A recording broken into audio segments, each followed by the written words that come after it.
Have you ever believed a piece of news without checking if it was true?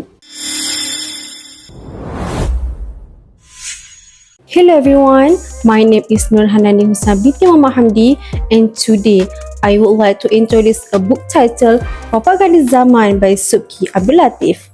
The book was written by Subki Abdul Latif, an experienced Malaysian journalist. It explains how propaganda influenced the media and shaped people's opinions. Through his real-life experience, the author reminds us that not everything we hear or read is always true. His experience makes this book valuable, especially for journalism students and anyone interested in the media. Propagandis ZAMAN explained how Subki Abdul Latif decided whether an issue was worthy of becoming news. First, he focused on news values, especially issues with major impact, political conflict, public relevance, and human interest, such as the formation of Malaysia, the 13 May tragedy, and political conflicts involving PAP and Perikatan. Second, media structure influenced his reporting. At Utusan Melayu, political influence limited his freedom, while at Watan, he had greater editorial freedom under Hir Johari, although government pressure still affected publication. Third, based on showmaker and reader's hierarchy of influence, news selection was shaped by Subki's personal values, newsroom practice, media ownership, and political pressure. For example, the book discusses the 13 May racial conflict on page 309 and the welfare of female typesetting workers on page 598.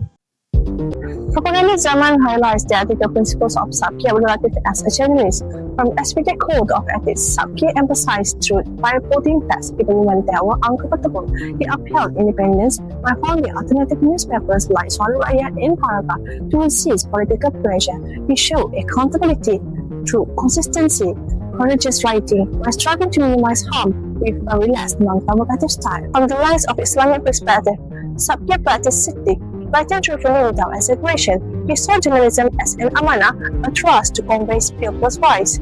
He also applied tabayun. He verified facts before publishing, and followed by ladaron, avoiding reports that could harm society. For example, in Haraka, he critiqued the government with careful languages, showing he was both brave and ethical. In conclusion, Subki Abdul Latif stands out as a journalist who blended professional standards with Islamic values.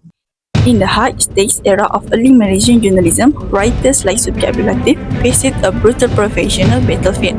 They dealt with heavy political censorship, strict annual printing permits, and the constant chilling threat of the Internal Security Act for printing the truth. Yet, what defined this era wasn't just pressure, it was the unwavering moral anchor. Journalists used Islamic principles as their ultimate shield. They treated tabayun, the rigorous Islamic framework of verification, as the original form of investigative journalism, using it to fiercely dismantle misleading political propaganda. Even when facing international protocols or hostile environments, they refused to compromise their personal faith and ethics. Overall, this book offers a valuable view of Malaysian journalism through Subki Abdul Latif's personal experiences. Its strength lies in showing the realities of political pressure, historical events, and challenges to journalistic independence. For journalism students, the book shows that journalism requires courage, critical thinking, and integrity. Ultimately, journalists do not only record history, they shape how society understands it. This book changed my understanding of journalism in Malaysia. I learned that journalists must serve the public while facing political influence, legal boundaries, and sensitive issues in our diverse society.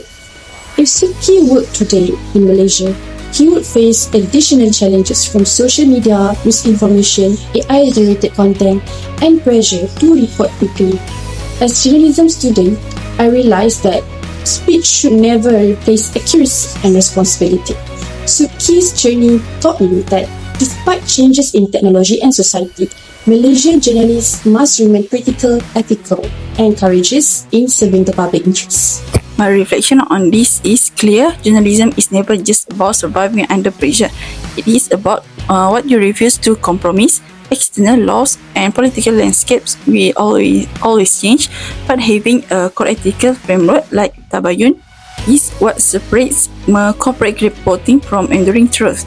As future journalists, our integrity is our ultimate deadline. From this book, I learned that journalists should always report the truth and verify information. And as a reader, we should think critically and not believe everything we see or read. For me, I learned that choosing what becomes news is not only about what happens, but also about journalistic values, editorial responsibility, and the courage to report the truth despite challenges. For me, I realized that being a journalist is not just about writing. It's about sticking to your principles, telling the truth, and doing it with responsibilities and heart, just like Sabki Abdul Latif.